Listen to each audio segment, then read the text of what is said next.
one more thing. Lady B never, ever, maybe one other DJ in America, Lady B never said, Schoolly, I will never, ever, ever not play it. I would do the edits myself. Yes. I remember I was trying to get kicked off Job. I tried to get kicked off every label. I just want their money. And they said, what's your new single? I said, here, Mr. Big Dick. And I want a video. I said, nigga crazy. You played it. I did. She played it. Lady B played it. This is a world premiere. I'm so sorry. I can't say it. All I'm going to say is Mr. Big Richard. I remember you played it for me. I can't even say the title. Mr. Big Richard by Power to the people. There it is. Help me get kicked off these. Any questions out here? Oh, yes, sir. Kind of comments? What?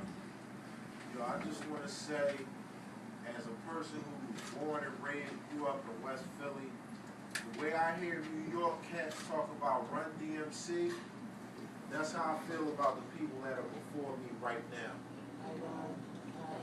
I grew up going from places like the Great Escape. When I moved to New York and I heard Lady B on WBLS for a minute, I was proud to let people know, like, yo, she's from my hometown. Y'all she's on blend right now. And we just blend right you. now. Just blend her to When your I lived in California and was privileged enough to have conversations with dudes that was in the rap game out there, and they told me who their influences was, I got props just from being from Philly, because Schoolly+D is known out there as the godfather of what they do. Exactly. Somebody like Yvette+Money, being from West Philly, answering a record to LL, that was monumental. It was major. It was major. So what we're looking at right now is hip-hop royalty from our perspective, from a Philly perspective, homegrown talent. You know, I graduated Overbrook High School in 1989. Me too. Where Steady B's locker was right down the hall. When I was a freshman, Will Smith was a senior. PSK became not only just a record for hip-hop, but a sense of nationalism. Because it was Hilltop Hustlers, we had Parkside Killers. I was from 60th Street. You know, everybody had their clique, so it was like, that showed me that not only can music be a source of people having fun, but it can create a sense of nationalism. That neighborhood is on the map worldwide now for what you did. So kudos to all three of you and all your endeavors. I thank you as just a citizen of hip-hop, a citizen of Philadelphia, a citizen of Philadelphia. Y'all are rap royalty. Thank you.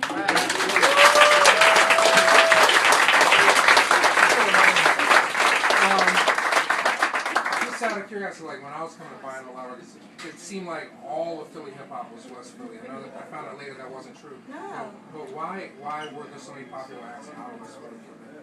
Oh, well, being from West Philly, I just think, you know, because we're all mad, I don't know. I think it was just coincidental. I think it was. I don't think it was really a reason. I think it has something to do with, like, Overbrook. It was like everybody went to build Overbrook. It was like the fashion capital. I just think it was coincidental, honestly. I don't think. You think it was coincidental? Yeah, sure. I don't. Nothing's Because you're coincidental. from West Philly, Schoolly, you're gonna always. But no, I'm just saying. It's like nothing's coincidental. It's like they We took a had whole lot. talented North Philly rappers, Uptown rappers, South Philly rappers. We had Robbie B. We Yeah, had the Tough I Crew. know. Come on. We had Galaxy 5, Harry C. So you want to be politically correct, huh? I represented for West Philly first. You have something to say? Yeah, I have a question. The question. Tell me about how you got hired on the radio in Philly for the first time. How did you get the show? How did you explain it to the program director that you're going to do the show? And how did you get on the air for the first time? What was that like for the first time? Okay. Take the mic. Okay. How did I get, okay, so first of all, I got to the radio station itself just needing a job. What station was that now? And that was WHAT 1340 AM under the teachings and tutelages of Mary Mason and Sonny Hobson and Roy Fatman. My old heads. I was hanging with Sonny the other night. Sonny's still getting it in. Yes. He's going to be at my anniversary. Don't get it twisted. Actually, there was after my record deal went sour and I realized what a horrible business this was and that you really didn't get paid and everything wasn't rainbows and cookies. I had befriended a gentleman that worked at Motown. His name was Richard Cooper, and he told me about this music director job that was available at HAT. And a music director, they don't really exist anymore, but then they were the person who heard all the records when they came in and you suggested to your boss what was good and what wasn't, and it was your job to put the labels on the records and put them in a studio. You were a little slave, like a little internship, if you will. And then hip-hop music, after me and Rapper's Delight and Sylvia and Joe kept coming out with more records and Bobby Robinson, this crate of records, I always like to brag about the fact that we talk about digging in the crates, but when I started, there wasn't even a crate yet. But as this crate of records started to grow in its popularity and, it was growing in the street, it was like this new buzz, this new thing in the street. I begged. I sat there and watched them talk on the radio. I'm like, oh, this can't be that hard. Can't nobody see you. This is pretty cool. So I remember begging and pleading, and I don't say that lightly. Like every day I would come in and say, Miss Mason, please, can I just have an hour? Can I just have 2 hours? And, it grew and it grew, and then she finally gave me that break. I remember. I don't remember, Mike asked me this question in the interview, do I remember that very first day, but I do remember the anxiety and the butterflies that I felt at that time. I remember talking too much and too fast.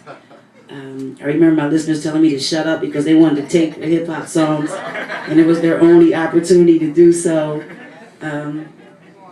But I just remember, one thing I do remember, walking into that radio station, very nervous and even trying to get the music director job. I was 17 years old. I remember being nervous about that, and I remember the owner, Miss Dolly Banks. She used to have this little white poodle. She used to walk by my office every day, and every day I would speak to her, and she never spoke to me. Right. Never. She's an evil little old lady, forget her. But every day I try, I'm Miss Banks, and she just keep on walking. I'm like, okay, she ain't paying me no mind. But I remember after they gave me the shot to be on the radio and my show started gaining all these ratings, and you didn't get an 18 share of their ratings back then on AM. It was unheard of. Billboard did a story on me because I got numbers like that. And once this little old lady saw the money that I was making for her radio station, and she saw the advertising triple, and after they stopped making me beg for that 1 day, 1 hour, after they put me on full time every morning. Hi, Lady B, how are you? How you doing, Miss A? She spoke to me every day. Every day. I had to be there a year before this lady would speak to me. But after that, oh, much respect. How you doing? I'm like, I'm fine. How are you? Keep on giving me that money. Yeah, but that's how I got the job. And never thought that it would be a 30-year career, honestly. And I just started to, because I've always been a people person. Not only did I love the music, but I fell in love with the people who were listening, and I saw that you could change lives, touch people, make them smile, make a difference. And I've never stopped wanting to do it for 30 years now. It's been a blessing. God is truly good.